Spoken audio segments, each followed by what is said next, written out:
thank you for watching. My name is Arit and the topic of the video today is how to get a job without experience. Have you ever been stuck in that catch-22, or are you currently stuck in that catch-22? You can't get the job without the experience, but you can't get the experience without the job. It's so frustrating, particularly when you know that you're capable of doing the job. You just need someone to give you a shot. Well, I've got 5 tips that will help take you closer rather to the career opportunity that you create. So number 1, have a vision. One of the most common answers that I get when I ask job seekers what kind of role they're looking for is anything really, I just want the experience. Well, technically that's not true, because even in your desperation, there are some jobs that you just won't do irrespective of the experience that you'll gain. So take some time out to ask yourself some questions about what you really want. So say, for example, ask yourself maybe, do I want a job that's local to me, or am I prepared to commute? And if you're going to commute, how long do I want that commute to be? Am I someone that is best suited to an office environment, or do I like to be out and about? Do I like to see customers face to face, or am I someone who's more suited to a back office role, so administration, finance, marketing? Am I somebody who likes to dress corporately every day, or would I not mind going to work in my jeans and a nice top blouse, whatever?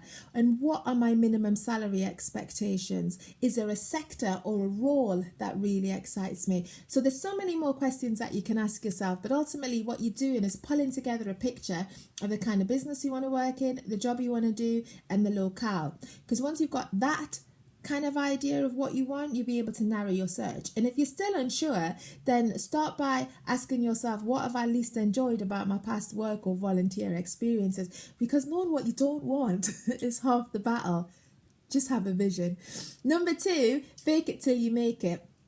Before you ask an employer to pay you for doing something, try to do that thing on your own first. So say, for example, you want to work in digital marketing, you might go offer your services to a local business, charity, personality, and offer to build their brand awareness using social media.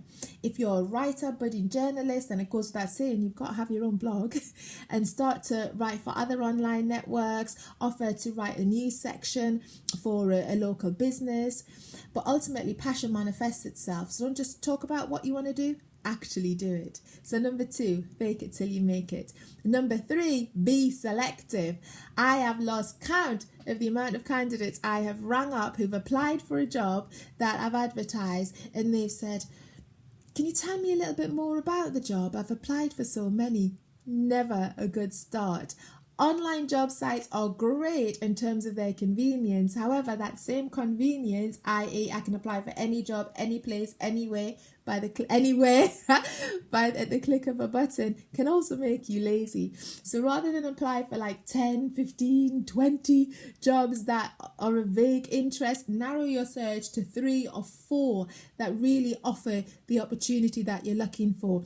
Go beyond the job advert to the company website, have a look at their social media pages as well, get a feel of the company to see if it is indeed somewhere that you want to work. I talk loads about how to research companies in my video, What Do You Know About Us? But ultimately, applications that stand out are those that can not only demonstrate skills and experience, but can also show a knowledge for the business, an enthusiasm for working in that sector, which all make you attractive to your potential employer. So number 3, be selective. Number 4, focus on what you have. It's all too often, particularly when you're getting the knockback time after time after time again, and sometimes you don't even hear from companies after you've applied, that your confidence can drop.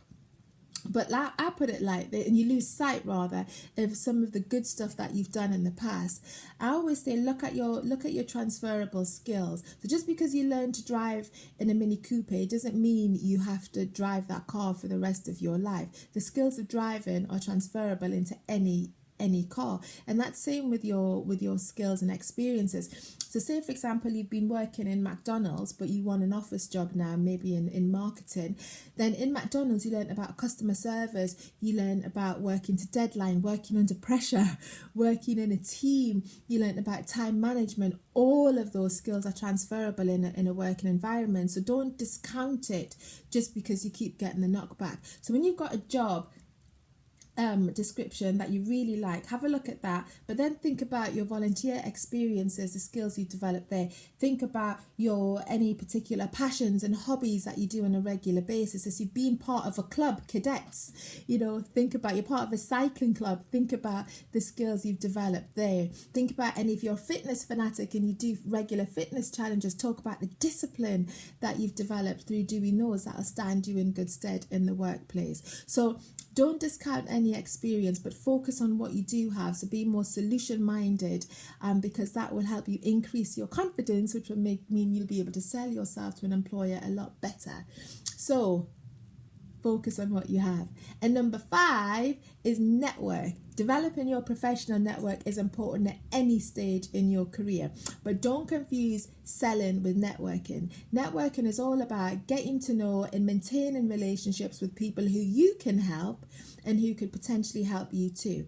And if you're first time to networking and you think, I hate talking to people, or I can't talk to people I don't know, then go join a club that's related to a particular hobby that you do. Like, I like to cycle, so I might go join a cycling club because I can break bread with people there who are cyclists, because we're all there to cycle, so it helps you build your confidence by talking to people that you don't know for the first time. Once you've done that, translate that, again, transferable skills, into a networking group related to the profession you want to develop yourself. But ultimately, networking, and it's not just about actually going out, it's also about looking at social networks as well. So don't forget those too. Like LinkedIn have got some great groups that you can join, but ultimately everyone you connect to is like an orchard.